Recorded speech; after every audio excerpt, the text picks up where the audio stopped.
என்ன சார், தொகுதி உடன்பாடு எட்டப்பட்டு விட்டதா என்டிஏ கூட்டணியை பொறுத்த வரைக்கும்? பாஜக கூட்டணி, பாஜக அதிமுக கூட்டணி அமைஞ்சதுலேருந்தே அது ரொம்ப ஜென்யூனாக கொண்டு போகணும்.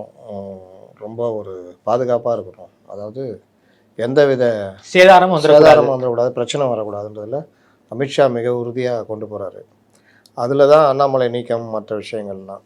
அதனால் இன்னொன்று பீகார் ஸ்டைலில் பிரிந்தவர்களையெல்லாம் ஒன்று சேர்த்து ஒரு பலமான கட்சியாக காமிக்கணும், அந்த கூட்டணியை பலமாக காமிக்கணுன்றதுலையும் உறுதியாக இருக்காங்க. அதற்கான பணிகள் போய்கிட்டு இருக்குது. போன தடவைலாம் பேசணும், அண்ணாமலை கூப்பிட்டு சொன்னது யார் யார் என்னென்ன பண்ணுறதுன்றதெல்லாம். இது ஒரு பாட்டு போய்கிட்டு இருக்கும்போதே கூட்டணி பேச்சுவார்த்தைகள் நெருங்கிட்டு இருக்குது. சீட்டு இதெல்லாம் ஷேரிங் இதெல்லாம். அப்போ தொகுதி தொகுதி எண்ணிக்கை ஒன்றும் முடிவு பண்ணல. தொகுதி எண்ணிக்கை எவ்வளோ வேணும், என்ன வேணுன்றதுக்கான முதல் கட்ட பேச்சுவார்த்தை. இதுக்கு நடுவில் அதிமுக கூட்டணியில் இன்னும் நல்லா ஸ்ட்ராங்காக அந்த இது போகணுன்றதுக்காக தான் பியூஷ் கோயலை போட்டிருக்காங்க. ஆமாம், இன்னும் மற்றவர்களும் இதை இது பண்ணிகிட்ருக்காங்க. அமித்ஷா வரப்போகிறாரு. அவருக்கான பனையூர் பங்களா தயாராகிடுச்சு. பனையூர் பங்களாவா? ஆமாம், பனையூர் பங்களானா அவர் தான். யார்? அவர் பனையூர் பண்ணையார். இவர் பனையூர் பங்களாவில் இருக்க போகிறவர். சரி.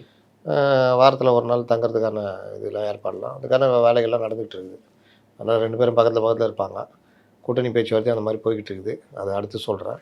ஓகே.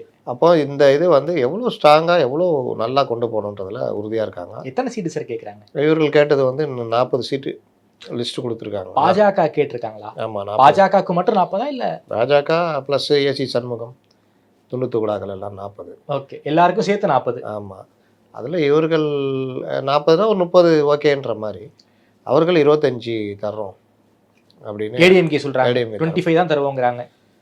இதில் என்னென்னா 25 கொடுங்க, 25 கூட ஓகே, ஆனால் ஜெயிக்கிற தொகுதியாக கொடுங்க. கலைஞர் மாதிரி காலவாரி விட்டுறாதீங்க. கலைஞர் பாலிசி ஒன்று இருக்குல்ல, இந்த இடதுசாரிகள்லாம் பெருசாக சண்டை போடுவாங்க, 15 தொகுதி வேணும், அது வேணும், இது வேணும்னு. லாஸ்ட்டில் கொடுத்துருவார்.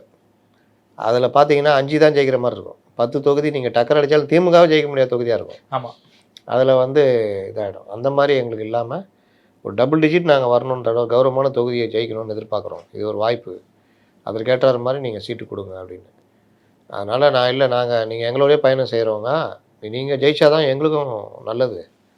அதனால் நாங்கள் அதுக்கேற்ற மாதிரியே நம்ம பேசிக்குவோம்னு சொல்லிட்டு சென்னையில் ஒரு 2-3 இடங்கள் கொடுக்குற மாதிரி இருக்குது சார். மயிலாப்பூர் டி நகரா? அது மட்டும் தவிர அதெல்லாம் தரமாட்டாங்க. டி நகர் சத்யா இருக்கார்.